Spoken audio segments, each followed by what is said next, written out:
Good evening. Hello, everybody. I am Ashley. I am joined by Charlie tonight. We are previewing Posh versus Plymouth, and I have some confessions to make. First and foremost, I am very tired tonight because Lods has goaded me into trying to lose some weight. So I'm eating 2,700 calories a day, which may seem like quite a lot, but when you are as big as I am, it is not much. Charlie, you are also tired. Would you like to tell everyone why you were tired? Wow, I had a lovely trip to the theatre last night, which was very nice. Went to London, watched Oliver at the Gielgud Theatre, which was a very good show. Ash, you probably feel like Oliver right now.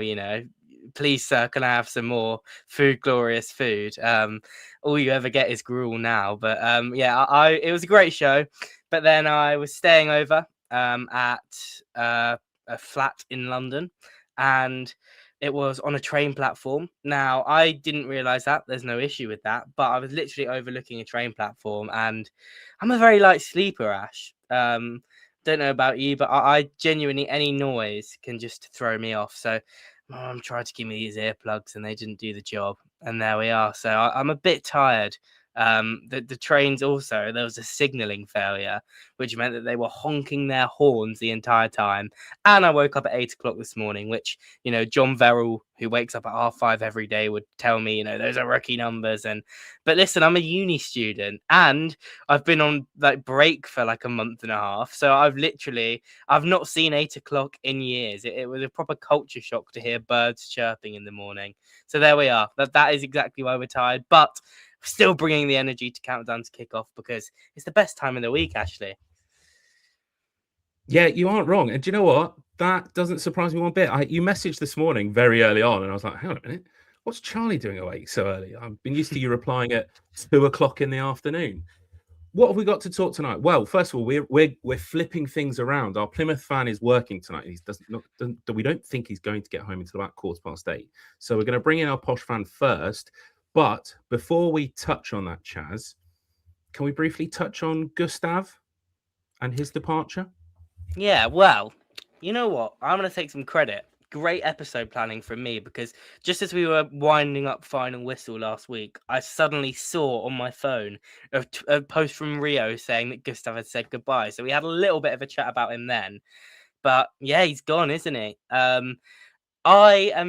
It's a shame that he's left at this point in his Posh career because it was probably his best form, but we still cannot hide the fact that he was never going to be a consistent starter, a consistent goal threat for us in League One. I firmly feel that way. The move hasn't worked. I wrote an article in the week about the failed Swedish experiment, and it was failed. We cannot deny that.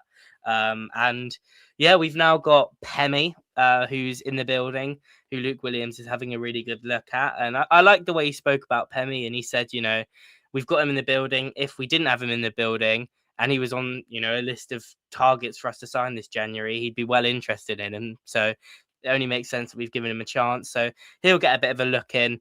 But Darrow loves to sign a striker, doesn't he? So it wouldn't surprise me if we see one come through the door by the end of the window. Excitement. Yeah. It was a strange bit of news to wake up to.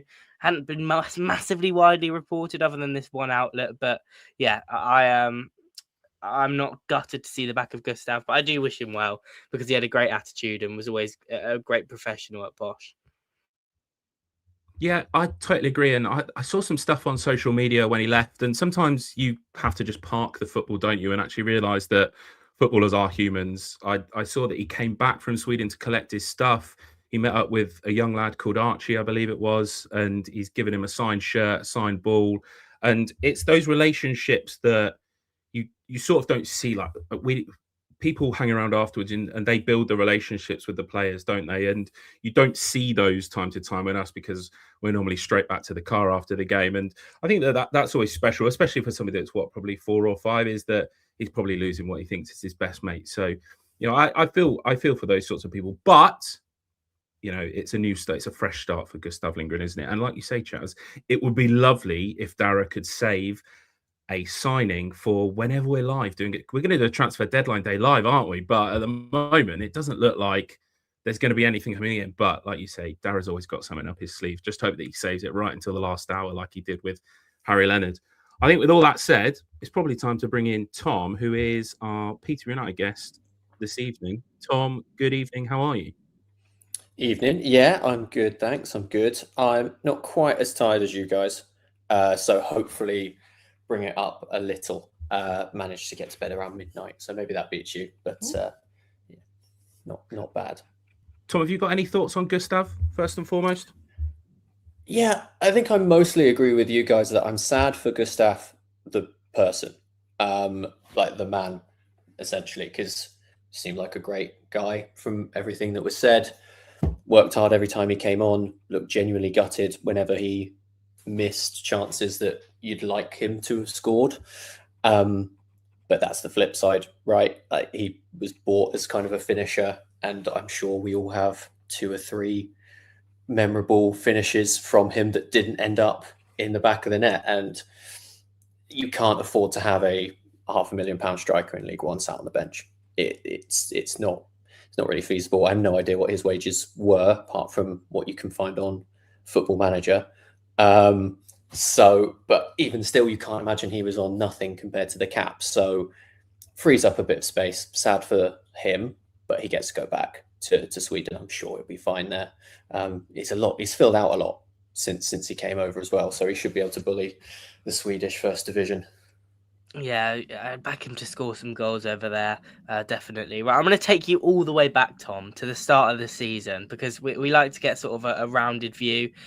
Go back to Fergie Ball. I'm sorry if this brings back any trauma for you, but talk to me about how you were feeling after the summer, what you felt the recruitment was, and, were you surprised by the turgid start to the season that we had? I think I like to do my own sort of personal 1 to 24s, and looking at it going into the eve of the season, I was like, okay, 13th, 14th-ish, this isn't bad. I'm kind of drinking the Kool-Aid on Brandon Keller, for example, and you go, yeah, it's going to be class, everything's going to be fine. And then I did a whip round of everyone's squad and just kind of thought, this is not good. This is not good at all. The quality of everyone else seemed high, and I remember looking at Bradford's squad in particular and thinking, that's better on paper alone. That's better. So I wasn't overly shocked with it. I think Cardiff gave me a bit of hope watching that, because I think we all kind of felt we were in that game, even if they were clearly the better side, and losing to Cardiff this season is no shame for anyone, especially away from home. But yeah, it was really bad. And the underlying numbers didn't have us as the worst team in the division, but it had us as sort of, depending on which metric you choose to look at, 5th or 6th worst. And when you're that bad for that long, going back to last season, yeah, you can't be super surprised, can you? So yeah, it wasn't great, was it? No, it was not great, and obviously it resulted in Fergie losing his job. Talk to me about the reaction to his sacking, and then also, who did you want in? Everyone had a different name. Who was your sort of your ideal profile for who we should have hired? Yeah, I think it's kind of a bit of a mercy killing in the end for Fergie, which is really sad, because he's a club legend and he deserves to be spoken about like that. And even talking about mercy killing Fergie sounds really harsh, but it is what it is. When you're that bad again for that long, and Williams comes in, you see the quality and you go, whether they stopped listening to him or whether he was making errors, we don't know, but one of the two is happening. I do remember you lobbying for Steve Evans quite hard, which made me very cross. Absolutely. Not me. No, thank you. No. I'm not being tarred with that brush. No, not yourself. It was Charlie who was. Yeah, it was me. It was me. Yeah, I have to say, I was very worried that might be the potential outcome. As good of a track record as Steve Evans has, that's not for me. Genuinely didn't really know. I think I was making sort of a list of those I'd like, and I just kind of had Luke Williams as the sort of 5th or 6th thought in my head, because I didn't think we'd be able to get him. I basically think he's probably holding out for a championship job. Didn't really realise how low of an ebb he was on after Swansea and how it had all kind of ended with the West Brom speculation. And I think that had clearly kind of tarnished him a little bit. So I do feel like we picked up a Championship manager just because he was kind of in a bit of a bad spot, as it were. So I think we got a bit, you could say we got a bit lucky, or you could say Darragh did a really good job. If you can pick which one you prefer there.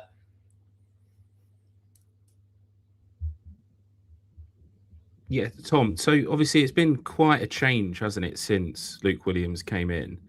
What sort of things have excited you the most about the way that he plays or gets his football played on the pitch and that sort of stuff? I love the way he's balancing, and he's kind of having to do it on purpose, but the way he's balancing the fullbacks going forward and the wingers. I think that was a really clear problem with Fergie ball is the wingers kept, number one, they kept getting the ball with their backs to goal. And unless you're Mason Clark and Kwame Poku, and you're better than the level, that's really hard. What are you meant to do? And then the fullbacks bomb on, and then you lose the ball. And then our centre-backs are usually not historically the best defenders at the very least. And so you just put yourself in absolute knots. And it was very obvious, and it was pretty terrible.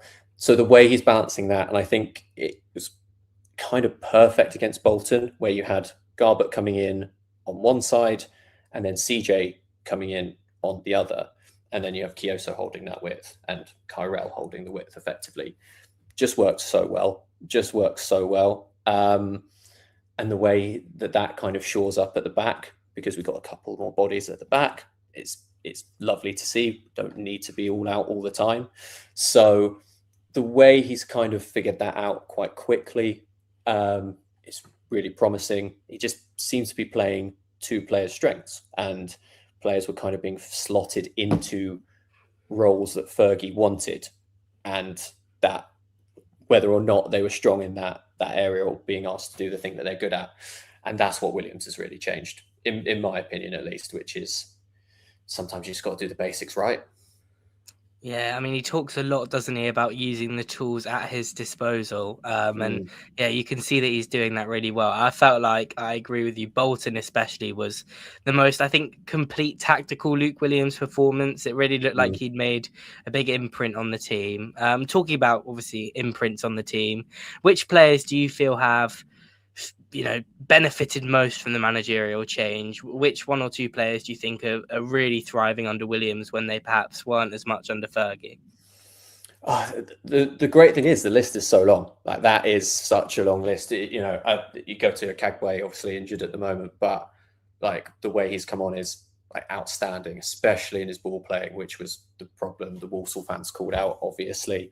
Kyrell Lisby is just, I love Kyrell Lisby. He just doesn't stop. He never, ever stops. He's so quick, constantly a threat, no matter what we do. And the ability of him to keep playing as well, coming up from non-league, like that's just incredible.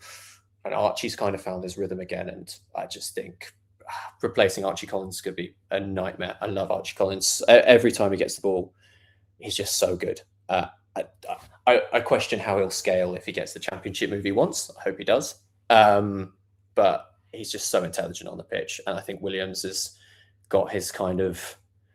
He's not necessarily a general in terms of his personality, maybe, but just in terms of the way he sees the game, it's just perfect for Williams. So I think those three probably benefited most. Tom, do you think that there's a chance that Archie Collins signs a new contract if he sees a continual upward trend towards the end of the season? I'd love him to.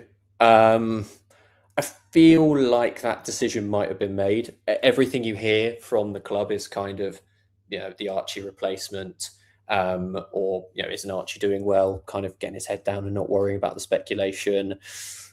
I'd love him to. It really doesn't sound like he's going to. Again, he must have an idea of where he wants to go. You'd imagine back down south towards the southwest. But if we end up in the Championship, then maybe we can offer him the contract he wants. That's the question. And that's not looking ridiculous anymore. It's just not. Again, you look at the underlying numbers, we're the third or fourth best team in the league since William came in. You know, again, you can shift those metrics around, but that's a long time now. He's not. This is not a new manager bounce. He's just good, and we're now just good. Yeah, it's definitely far from a bounce. It's a very impressive managerial feat, as John always says. We've got some questions, quick fire questions in from the live chat. We'll start off with a weird one for you, Tom. But PUFC for life thinks he sat next to you versus Oxford in the playoffs. It's Jed Steer, don't forget. Jed Steer, yeah. Were you on the pitch, Tom? Yeah. The handball was my fault. Yeah, it's possible. I was in the GH. For that one, so it's absolutely plausible. There we are. Ed says, "Who is your favourite Posh manager of all time?" The answer is Fergie. I think my hot take is I think Williams might be the most talented manager of all time that we've ever had. Because I don't want to speak it into existence. I just don't think he's going to be here forever. So I'm just enjoying it for as long as it lasts. Yeah, this is the thing, isn't it? Fergie, I mean, he always came back, but he also didn't really get offered jobs above. But you feel like, you know, even now, if a championship club sacked their manager, Williams would be on a list of candidates even now. So he is definitely gonna be up there. I'm with you, and I actually do think as well. Favorite Posh manager, obviously Fergie for what he's done, but favorite Posh manager to listen to in an interview, Williams. Favorite style of football, Williams. Favorite sideline temperament, Williams for me. So he's starting to tick a lot of those boxes, Fergie. So you need to watch out. Kellen says, just realised Tom writes some Posh articles, doesn't he? Good reads if so. Yeah, Tom, do you just want to, plug what you're doing over there? Yeah, no, thank you very much for the feedback. It's appreciated.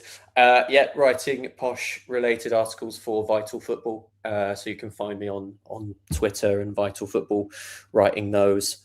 You beat me to the Swedish experiment idea for an article. So well done on that. I liked it. I thought the conclusion was basically my own as well, to be fair.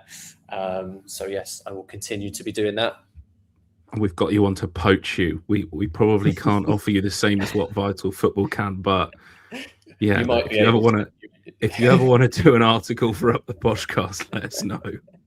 I will.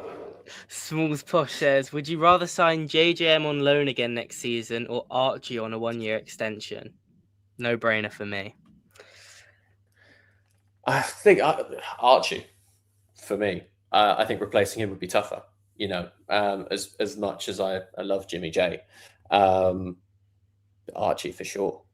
Yeah, I think he's the first name on the team sheet for me now, other than maybe Alex Bass. And Jimmy J, I don't even know if I'd start him in every single type of game. Like I'd start him tomorrow because he's very good at home. But then if we're playing a team away on a big pitch, maybe I'd start Kean Hayes or Declan Frith and move Garbutt into the 10. I think Archie is a very, very obvious candidate there. The hobbyist magician has an idea about how to keep him. Get Archie a timeshare in Florida. There we are. And Williams is far more adaptable. Fergie was far too stubborn. Maybe so. That might end up being the case. On to Plymouth then tomorrow, Tom. What are you expecting to see from them? They've had a up and down start to the season. We're going to find out more about that from our next guest. But what do you know about them? I mean, they've got a bit of an upturn in form recently. They seem to have sorted out the worst of it at the back, which is important. I think Cleverley's... I have no idea how good Tom Cleverley is. I genuinely no idea. His Watford team were absolutely all over the shop as well. They do have Laurent Talay, who is probably the only striker I'd consider swapping Harry Leonard for. It's almost a straight shootout between those two. Who's the best striker? And Talay's doing an incredible job in a much worse team. So perhaps you kind of lean towards him. Although I'm sure Harry Leonard would do just as good of a job. I do love him. So I think it would be a tough game if they come to shut things down, which is entirely possible. They are losing a lot of players, though. I know that they didn't, maybe the Plymouth fan will say more, but I know they didn't love Barley Mumba towards the end, but that's still a reasonable blow.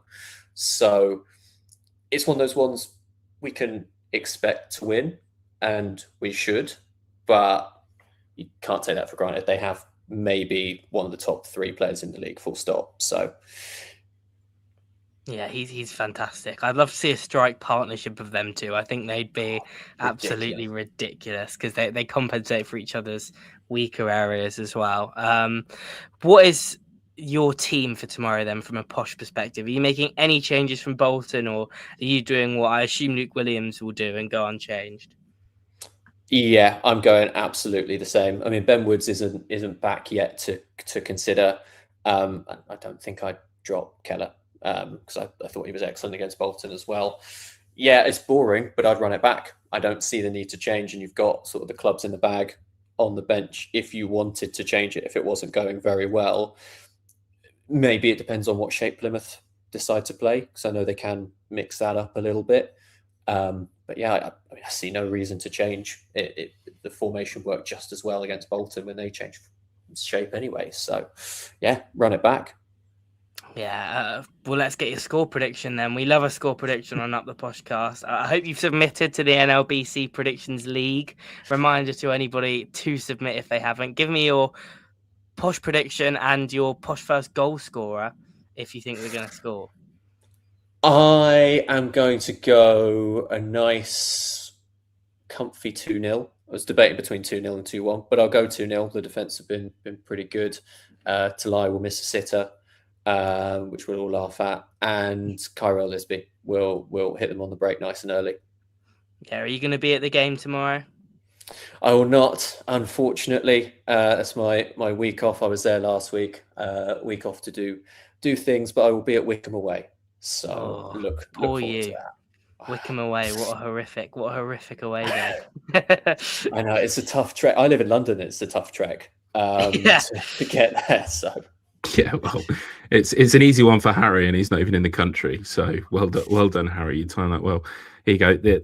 Does this not to slag off your employers, but you could use the commission to pay for Talai, Tom? Do you reckon? Is that feasible? When I get some, I will save it up, and we'll see if we could get his left toe. That's the where plan. we're at. Yeah, We've got 2 Americans now. We don't need my money. Right. Well, thank you very much for joining us this evening, Tom. Give us an Up the Poshcast before you go. Yeah. Cheers, lads, and Up the Poshcast. Cheers, Tom. Thanks, Tom. Right, Chaz. Have we got any comments that we want to run through quickly before we bring in Sam? Well, not really. Other than apparently Tom Cleverley has a sideline ban, but I guess we can ask our next guest about that. Yeah, didn't that happen in the Virtue Trophy though? So does it not count potentially? I don't know. We'll find out. There's all sorts of issues going on in the Virtue Trophy this year. Posh get knocked out, and it turns into an absolute farce, doesn't it? Swindon. I feel like maybe we should be brought back in. Maybe we should check the team sheets and make sure they didn't put a dodgy sub on. They played that Drinnen, is it? Drinnen or Dronnen? I can't remember. Drinnen, yeah. And then they also played a player that's serving a 7-match suspension. What is that all about? That is crazy. Surely his 7-game suspension may have been during our time as well. Imagine that. Imagine just Phoenix rising from the ashes. Yeah. I would love it. It would be fantastic. We get to go to Luton away, win there, win at Wembley again. I mean, listen, when there's a will, there's a way. And if I will be scrupulously analysing Swindon's team sheet from that game now, after you've just reminded me. And if I find any administrative error, we are back. Report Swindon to the EFL. Don't think I will. Right. Before we start giggling, I start giggling. Let's bring in Sam. Sam was on the last time we previewed Plymouth versus Posh, and we also saw Sam at the FCAs. Sam, thank you for joining us this evening. Yes, pleasure to be with you, and congratulations on your gold award at the FCAs. It's an honour to be on with you. Thank you. And you guys were 2nd or 3rd, am I right in saying? Third, we got the bronze. Third. Still a good result. There was some, I think that the 3 people the 3 groups of people that finished in the top 3 still beat some of those massive podcast, didn't they, from the Championship? So I think we should all give ourselves a pat on the Yeah, back. I did see them knock the second tier pod going through there and didn't win anything. So it's a bit of a sculpt for us independent club podcasters. Yeah, I think I ended up speaking to the second tier pod guy, and it basically came about because John said that he recognized the guy's face, but he didn't know where from. And I went up and spoke to him, and he was like, I don't know where you're from. And he was like, you do. And I'm like, no, mate, I seriously don't know where you're from. Please just tell me. So it was kind of a weird interaction, but he eventually told me that it was from the second tier pod, and now I see him on my TikTok all the time. Next season you might have cause to watch them a bit more. You never know. Yeah, Sam, can we talk about how it's been for Plymouth and your views on Posh since the last time we played? Obviously, the last time ended up being a gritty 1-0 is probably the nicest way to put it from a Posh view. What were your thoughts on that game way back when? Yeah, I think it was quite a poor game of football, to be honest. I don't think either side were great on the day. I think maybe a draw would have been a fair result, but it was always one of those where either side could have nicked it with better finishing. And obviously that's exactly what Peterborough did do. In all honesty, I think that was possibly one of the worst results the season could have had, getting the win that day, because that brought Ferguson another 6 weeks in the job, didn't it? Whereas if you'd have maybe got Williams in a bit earlier, you could be in the top 6 by now already. And that was it his first win, or certainly his first away win that he'd had all season? And that obviously brought, they bought him an extra month at least in the job. So yeah, it was quite a poor game of football. Neither side were very good. I'd say probably Argyle had the lion's share of the possession and the chances, but Peterborough definitely a lot more clinical and more effective in both boxes. It was very much a game between what was at the time was two quite poor sides, and Peterborough just came out on top. Obviously, you guys have flown up since, which I'm sure we'll talk about in a bit. But yeah, as to my views on Argyle, we've also improved since then, to be fair, a bit. We've done it via the tack of, sticking with the manager. Obviously, the decision you guys made worked out absolutely perfectly, making that change. Obviously, we stuck with Tom Cleverley. We've improved more modestly than you have, but still somewhat improved. We're now sort of have half an eye on mid-table. We've kind of done it by moving to quite a very, very back-to-basic style with a 4-4-2. I don't know if you want me to expand on that now or if that's coming up in another question. That's what I always do for Argyle Life. I always answer half the host questions before he asks them, but you seem to be happy for me to go on, so go on, I will. We moved to a 4-4-2. I think you mentioned it, Charlie, about how we've tried different, we can mix it up a bit, and I think Tom mentioned it as well when I was in the backstage there. And mix it up is an understatement. So to give you a little bit of context, we spent all pre-season preparing for some variant of a pretty funky possession-based 4-2-3-1 come 4-3-3, quite similar to what Williams has been playing with you guys. We played it the first few games of the season. It worked out it went pretty badly, in truth. We then brought in Tolai, obviously quite late in the window. Didn't really give it much a chance with Tolai. It was kind of like, you kind of thought after giving all that build-up, you'd at least signed this excellent player, maybe give it a game or two with him. But we didn't really. We then went to we went to a 3-4-3. We've sort of flirted with 3-5-2. We went back to 4-2-3-1 briefly, and now we seem to have settled on almost a very old school 4-4-2 in some ways, but almost more by luck than design. Often it involves players on their wrong side. Obviously, Ballymumba's now left, but he's a right footer who was always on the left side of a 4-4-2. And Xavier Amici is a left footer who's always very much on the right of a 4-4-2. So it's a system that I think doesn't really know what it wants to be. Like, does it want to be a modern system with inverting fullbacks and inverting wingers and creating overloads, which in attack it's sort of tries to be that to very varying success. But in defence, it's a very much flat 2 backs to 4, very disciplined, certainly away from home. It's been like that. We've picked up a lot of points away from home just from sitting behind teams, frustrating teams. We got 6 points at Port Vale and Wickham that way. Probably fortunate to get as many as 6. I think either one or even both of those games could well have been a draw. But we again, in both those games, we got our noses in front and then just sat on the lead. I'm pretty sure that's going to be the strategy we're going to employ tomorrow, to be honest. I don't imagine we're going to go and get at Peterborough and get in your faces. I think we'll be very happy to let the Luke Williams possession ball carry on. We did get a win away to Luke Williams Swansea, playing exactly like that in the Championship era, just by letting his team sit behind the ball and hit them on the counter. So I think that's what we're going to try to do tomorrow. But Peterborough, in their current form and with their current players, are a much tougher proposition than Port Vale or Wickham. So I don't know how well it'll work. Oh gosh, that doesn't fill me with much confidence. I hate it when teams sit behind the ball and then try and counter on us. Sam, you mentioned Cleverly, and you mentioned his sort of flip-flopping between styles and the fact that, you know, you've given him time, but you didn't actually mention your opinion on him. So I want to ask you, you've given him time. If you were in that hot seat at the top of Plymouth Argyle Football Club, would you have been as generous as, you know, your owners have been? No. If it was down to me, I'd have sacked him probably after the Exeter game, if not certainly in the 5-game losing run that followed.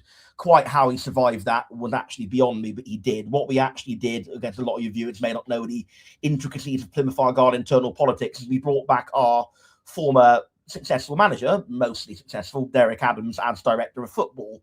And Cleverly's been kind of learning under his tutelage. And I think he's almost becoming a mini Derek Adams in his coaching. And he very much sets up the Derek Adams style away from home, counter-attack based.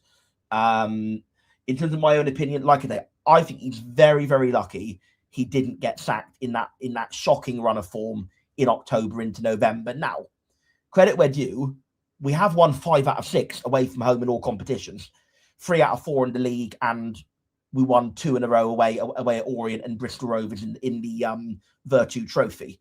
So 5 out of 6 away from home, with the other being a draw, is not to be sniffed at. But if you look at who we played Port Vale, who had probably the biggest XG outliers in the 92 for just not being able to finish their dinner. We played Wickham, who, you know, probably a decent enough team, but they're a bit up and down. We played Doncaster, who are probably the worst form team in the league, dropping like a stone, albeit we were very good that day and won 5-1.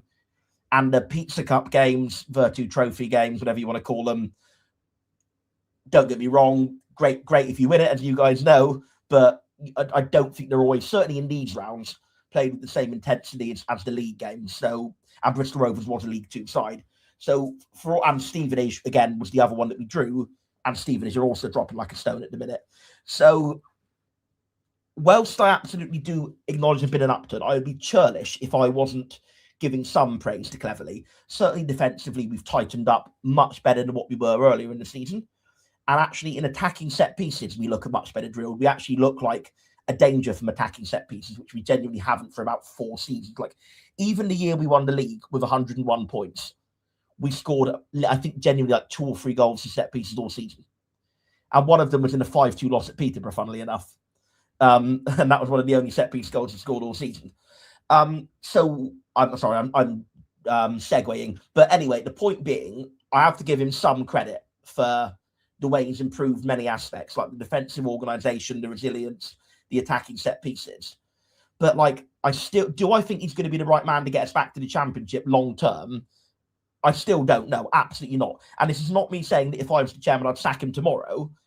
I would have sacked him in November, but having given him this time with the run of form we're on, we absolutely have to give him a bit more time to see if he can take the team to the next level.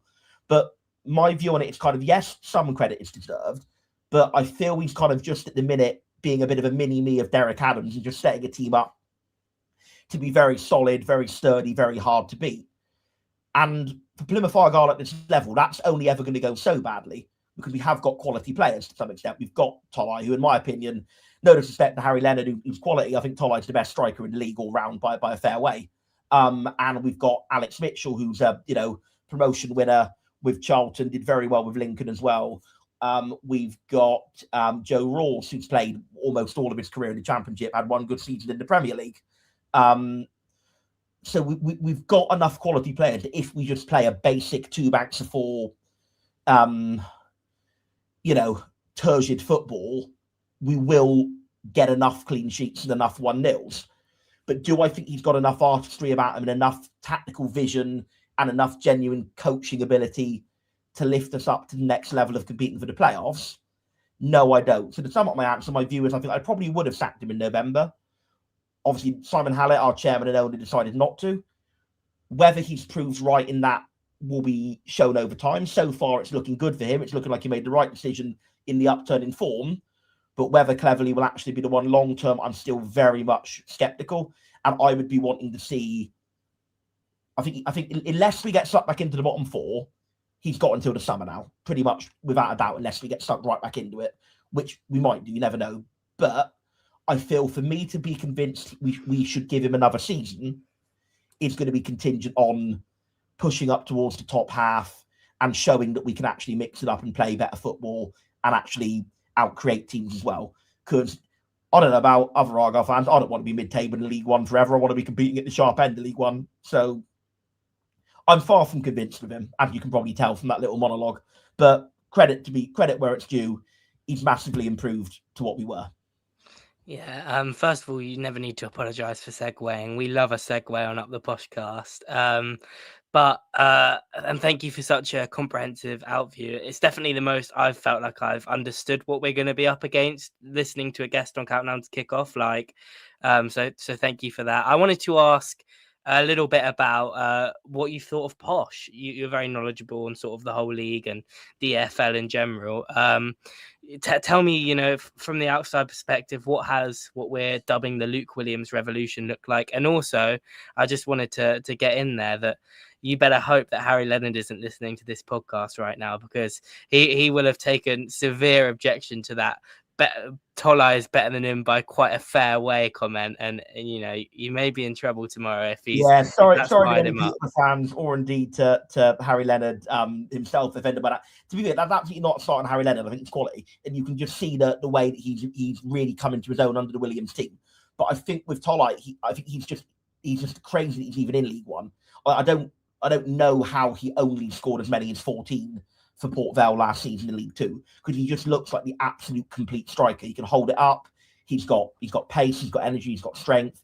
He brings other players into play. He's got, I think, 3 or 4 assists, as well as he's 14 goals.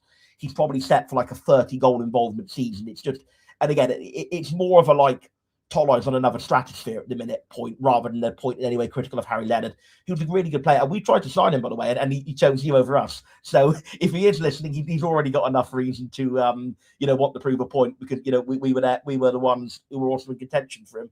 And I think it was widely reported by a national journalist of some sort that we offered him as much, possibly even more, than you guys did, but he wanted to come to Peterborough. So fair play. Maybe, location probably played a part of it, but also maybe he's just really convinced by what you guys were doing. And Argyle are a bit more of a shambles. But he's going to be the big threat for Peterborough for sure. Obviously, Collins is a fantastic player. I did see Tom saying he was looking at moving to the southwest. That certainly would be music to my ears if that came to pass. But I think he'll be probably playing Championship next season, whether it's with or without Peterborough. I think even if obviously if you guys stay in League One, he'll probably get it. Is he out of contract at the end of the season, Collins? Yeah. He'll probably get a Championship move, because teams will absolutely take a chance on a player like that on a free transfer, I think. So, well, enjoy him while you've got him, because I think he's quality. I think with Williams moving to that 4-2-3-1, that very much the same attacking system he always played. Again, I'm not anywhere near as much of an expert as obviously you guys are on your own team, but I think the 2 wingers, Garbutt and Lidsby, have really come into play, haven't they? They've both managed to stretch to play and create a lot of chances. So I think at the moment you guys are in an absolutely fantastic place as a team. I think Williams is doing a great job, and I think, without wanting to slag off a club legend of you guys, it kind of makes me question what on earth Ferguson was doing. Because if you look at the squad last season, genuinely, and this is probably also going to come and put my foot in it. If you look at your squad last season, I almost think it looks better than your squad this season, with the quality of players you lost over the summer and where they are now. Poku, before he got injured, was probably one of the best players in League One last season. Mothersill, Jay Jones, fantastic player. Kiprianu, fantastic midfielder, got to move to the Championship. Oh, who's the other one? The centre-back who went to Rangers. He was probably one of the best centre-backs. Fernandes. Yeah, Fernandes. So hold the phone, Seb. That's a news flash. Manny Fernandes was not one of the best centre-backs in League One. Fair enough. You got, as I said, I'll always defer to you on your own team, but I always thought he was quite highly rated and highly regarded. And obviously, he did get that big move to Rangers. So maybe I'm wrong on that in particular. But the point being, when you look at the quality of players that you guys had last season and where they've gone to, again, it kind of makes me wonder what Ferguson was really doing. When you look at this season's squad, who are obviously by no means bad players, but maybe not such established players in many cases. And Williams is really getting more and more of a tune out of them and getting you guys absolutely flying. It just really shows what a difference a really quality manager can make to a team. That he's getting the absolute most out of your squad. Look, 8 wins out of 12, isn't it? It's obviously, naturally, you're not going to be winning 2 games out of 3 all the time for the rest of the season. If he can keep it anything remotely like that level, I honestly think you've got a fantastic chance of being in the playoffs. So I probably would say I bet on you to make them more so than not make them at this point. Oh, this is really interesting. The neutrals are starting to get on the playoff train, which is always an interesting one. We had that on what is that podcast called? Well, it was the Sky Bet one, the sponsored one. Not the top 20. Not the top 20. Yeah, they predicted us to get in the playoffs last week. Now we've got Sam predicting us. I'm getting all excited. I'm really excited for tomorrow's game, Sam. It's been a bit of a weird week for you, hasn't it? Tom Cleverley's got a red card on Tuesday night, I want to say. Does that mean that he will be suspended tomorrow, or is that competition bound? He will be on the touchline tomorrow. So the answer is neither. It's not competition specific. That's only for players. Managers, it is because it's a misconduct issue. It's based around all competitions, but it's a misconduct hearing because this is now going to be his third touchline ban of the season. So he could have a longer run of games off than just a standard 1 or 2 games. So yeah, it's kind of no wonder. I know it is quite funny. You kind of wonder why our discipline as a team is so bad when our manager's already, head coach, I should be precise, is already going to be on our third touchline ban of the season. He got sent off. Sam, what was this one for against Bristol Rovers? What did he do? So he stepped out of his technical area, was the yellow, and then he complained at a decision, which I would honestly say turned out to be the correct decision, or at least 50-50. And then he went and slammed his hand on the dugout and shouted something, gave it a bit of verbals, and he gave over and gave him a second yellow, which, maybe you could say that's a bit of a harsh yellow for him, but come on, it was like in the first half of an EFL trophy last 16 game. We're not talking about a last-minute penalty. We're not talking about a last-minute disallowed goal against, your local rivals. Just calm it down, is all I say to him. But he will be on the touchline tomorrow. And again, this is not me being a, jackass about it, but that might actually benefit you guys more than us because he genuinely seems to do better when he's off the touchline. Because if you look at when he has actually been off, Luton, he was sent off at 2-2 and we won 3-2. Bristol Rovers, he was sent off at 2-1 down and we won 4-3. And I think we've won 2 out of the 3 games he's had a touchline ban for so far, drawing the other. So, maybe that is just coincidence. We as football fans and as human beings have a habit to attach too much meaning to data points when it can be explained by coincidence. But maybe it's not. Maybe it is a factor because I do think that as much as I would say, like I said earlier on, credit to Cleverley in terms of the improvements he's made on the training ground in the setup, but where he really, really lacks, in my view, is in-game adaptations and making those in-game changes. As an example, to be honest with you, with Mumba going, it's kind of ruined the point I was going to make, really, because with the width Peterborough play, with Garbutt and with Lisby, the trouble we have a lot of the time is with, I mentioned earlier about the wingers being on the wrong side, the fullbacks like to invert as well. So we are a very, very, very narrow team at times. So if we counter-attack and we go narrow, you got wingers cutting inside, you got potentially fullbacks coming inside, or one of them coming inside at least. A team who've got great width and have got pacey wide players can absolutely have their heyday against Argyle. And that is where I think that, if we just look, Charlie, I don't like to see it either, but I honestly think our best chance of getting anything is just sitting in and playing for set pieces. But I think if we really try and push players forward, your wingers are going to absolutely have us for breakfast. Now, obviously, the one fly in the ointment with that is with Barley Mumba going, as much as he is a very good player, it might allow us to actually put a left-footed player on the left-hand side and have a bit more width to it. So actually, that might almost be a blessing in disguise for this game in particular. But we'll see. Yeah, Mumba, I guess that was what the other thing about a weird week you were going to say with Mumba going. That was the other part of it, I guess. Yeah. Yeah, Played you're with you right. guys as well, didn't he? Had quite an underwhelming loan with you guys, I think, in the Championship. Yeah, he scored an absolute worldie on his debut, and we all thought we'd sign like the next, I don't know, Ronaldo. But then he just ended up being terrible for us in the Championship. Yeah. Yeah, he is absolutely a epitome of a one way or no way player. I think you've got to play wing backs with him, and you've got to play him at left wing back, because he's got a great skill set, but it's a very unique skill set. He is an absolutely magnificent ball carrier. He is a brilliant ball carrier, just for progressing, gaining territory, pegging teams in, does all of that. Trouble is, he's too bad a defender to play at fullback in a back four, makes too many errors, and his end product is too poor to play in a front three, in a 4-3-3 or a 4-2-3-1. So you absolutely have to play him as a wing back.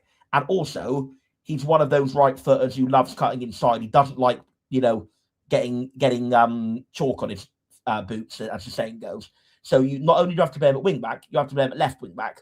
So as much as he is an excellent player, he's very high maintenance in the sense that you have to play him in a very specific role to get the best out of him. If you play him anywhere else, you play him back four, you play him up front three in a 4-3-3, you play him as we've been playing him left midfield in a 4-4-2. Not saying he'll never have a good game. He'll maybe have one good game every 3 or 4, but he'll have so many games where you can just tell his weaknesses are coming to the fore. And I actually thought that maybe left mid in a 4-4-2 in this day and age is a kind of comparable enough position to wing back, because you're playing alongside the midfielders, that he might actually really do well. But to be fair, we didn't see it for long. He did have one very good game there. But again, I still think a lot of his weaknesses in terms of end product came to the fore.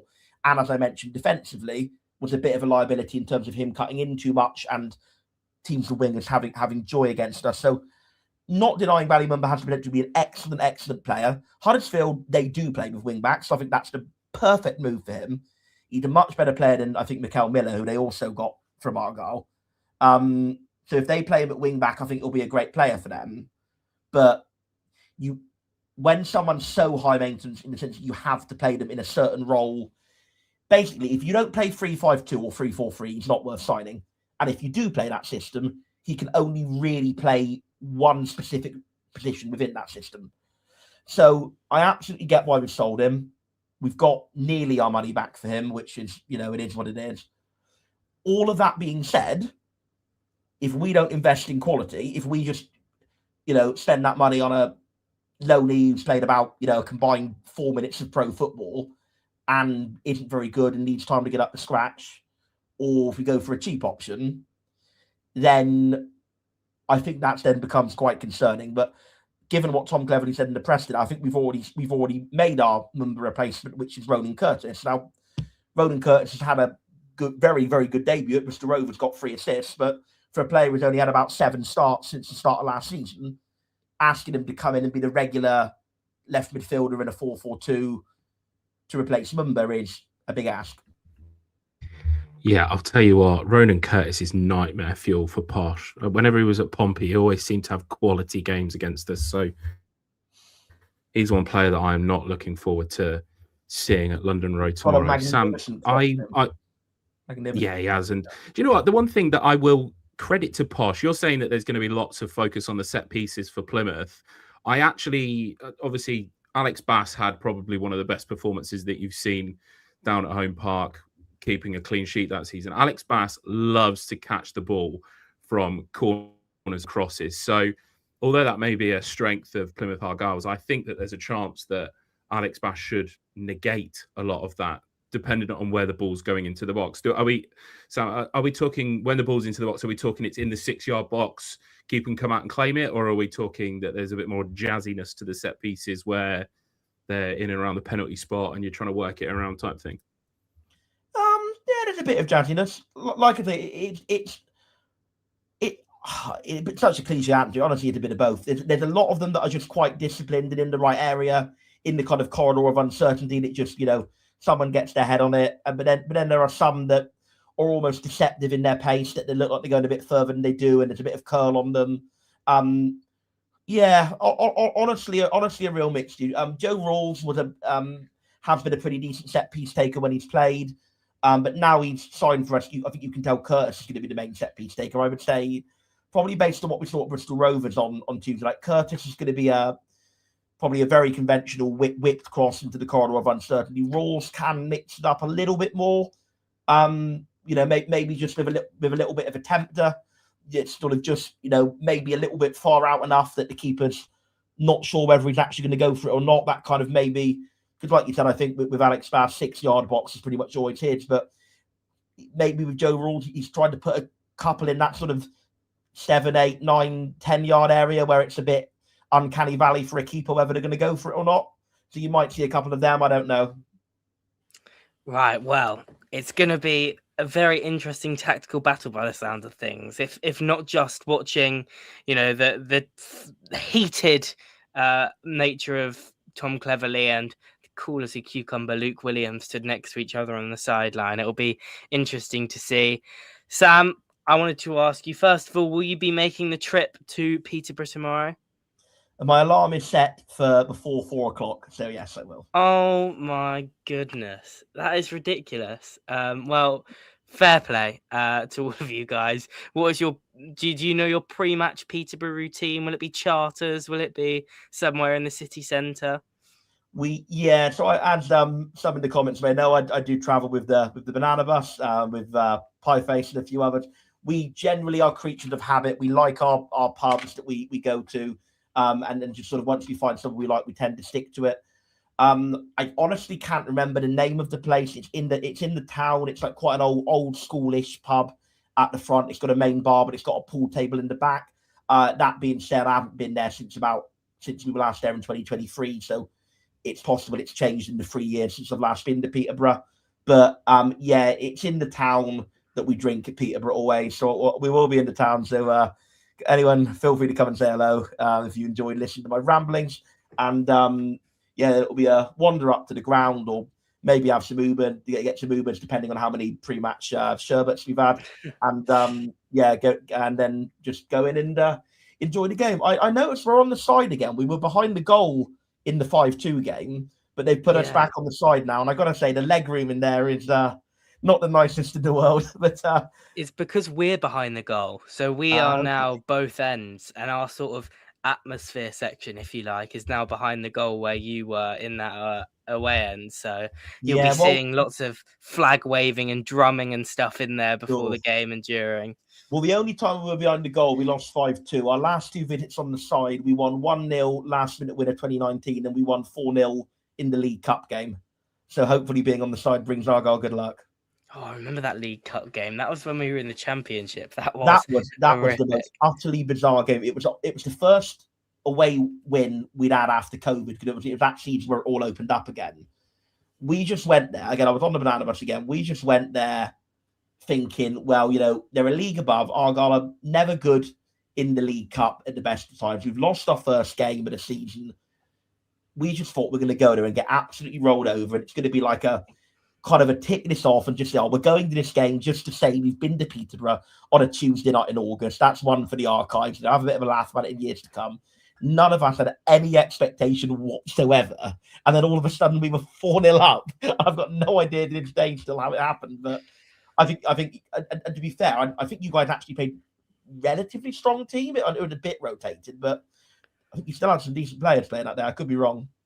Yeah, I mean, I'll be damned if I remember much about that day at all. I'll ask you then for your score prediction for tomorrow, Sam. And if you think there's going to be Posh goals, give me your Posh goal scorers. Or if you think Argyle are going to come and do a job on us, who's going to grab the winning goal? Honestly, I don't want to be a negative fan, but if you ask me for a genuine, honest prediction, I think we're going to lose 3-1. I think inevitably now, after what I've said earlier on, Leonard will get 2, and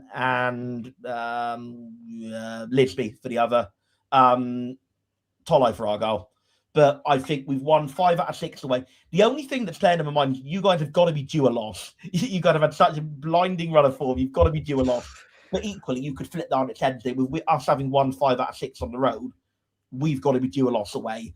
So in theory, it's two teams in pretty great form and very much a clash of philosophies. We'll be trying to frustrate.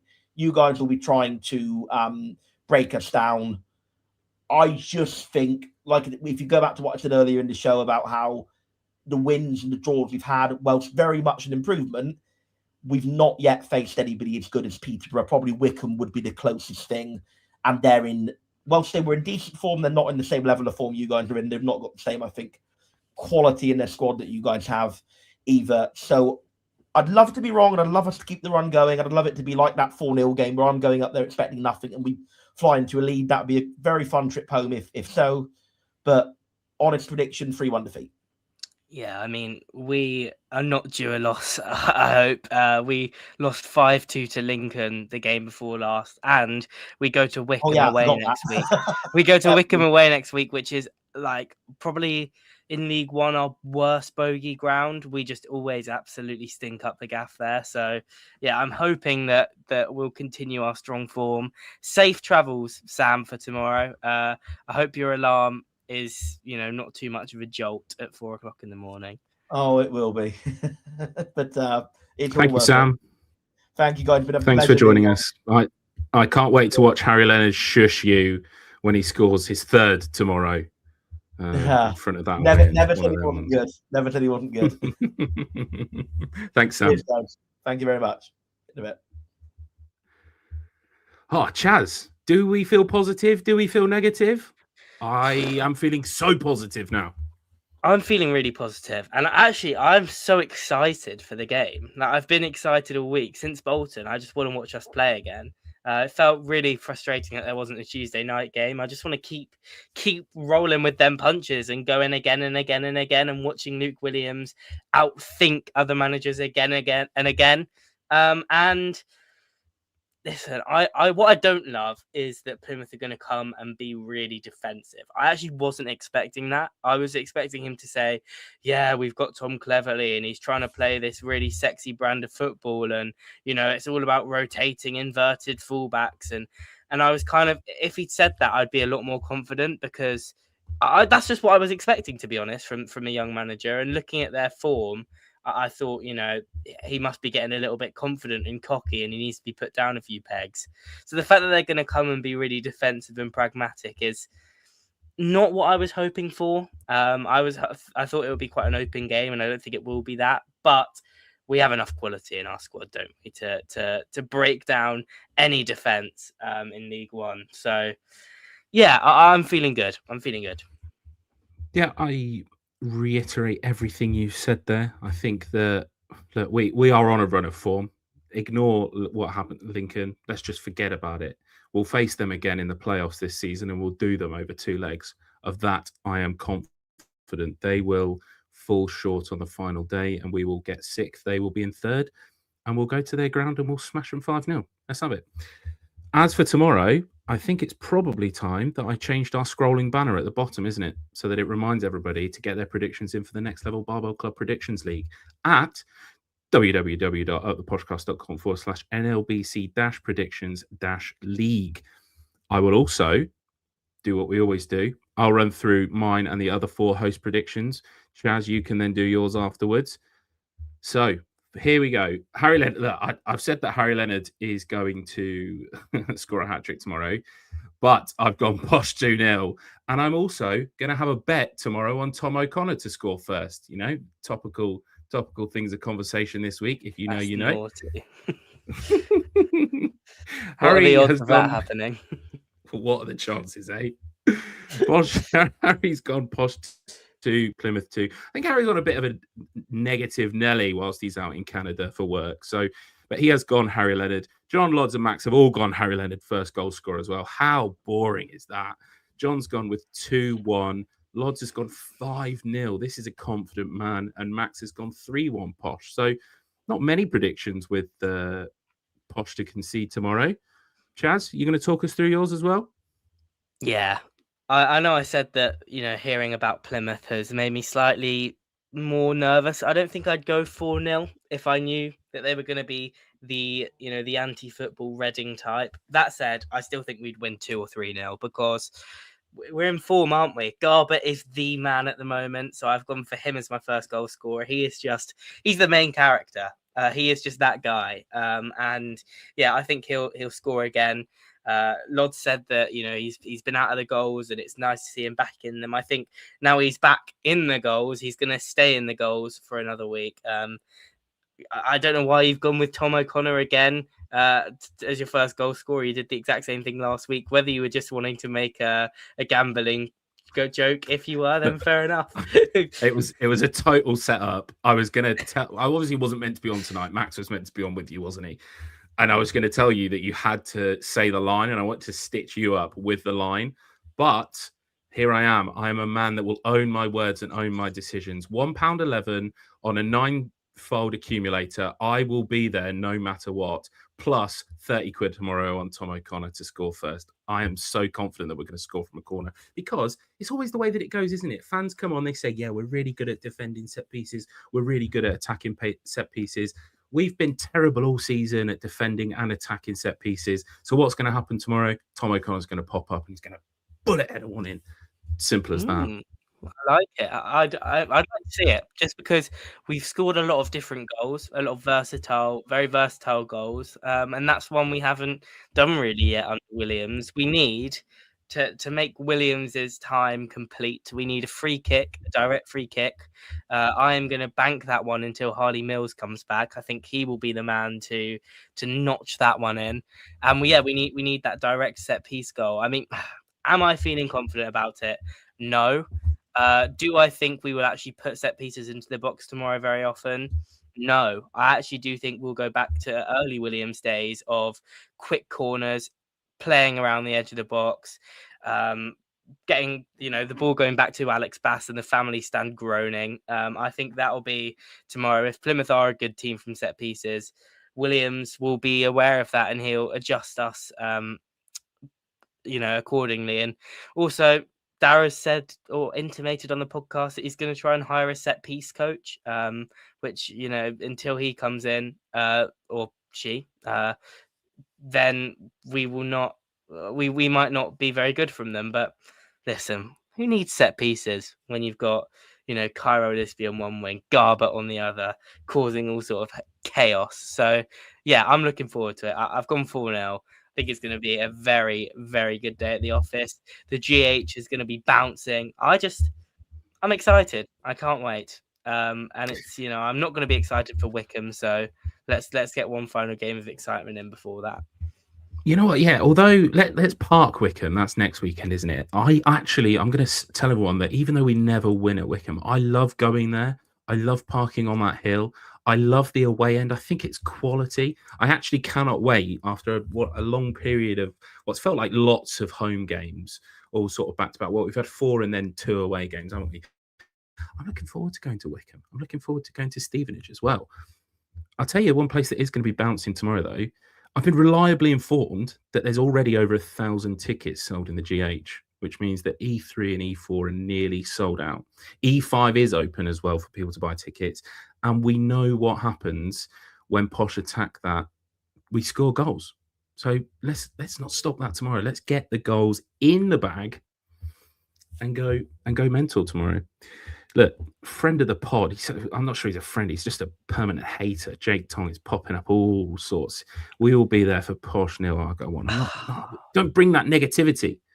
I cannot wait for Luton to beat Lincoln tomorrow. I'm so confident it's going to happen. Luton are 7th. Lincoln are 2nd. They're 10 points apart. After tomorrow, it'll be 7. We will have got 3 points closer to Lincoln. I'm so with you, by the way, Ash. If we play them again this season in the playoffs, we are going to absolutely stuff them. I watched back the game and we outclassed them completely. We just defended terribly. Like, we were a much better football team than them. It was not a good, Skabala can rave about how clinical they were, and fair enough, they were, but it wasn't a good footballing performance from Lincoln particularly, and they're going to be caught out. And Jake Tong says 8-2, by the way. He said, giving it the big one. Listen, I will sacrifice every single league meeting between us for the rest of time if we beat you in the playoffs at the end of this season. So there we are.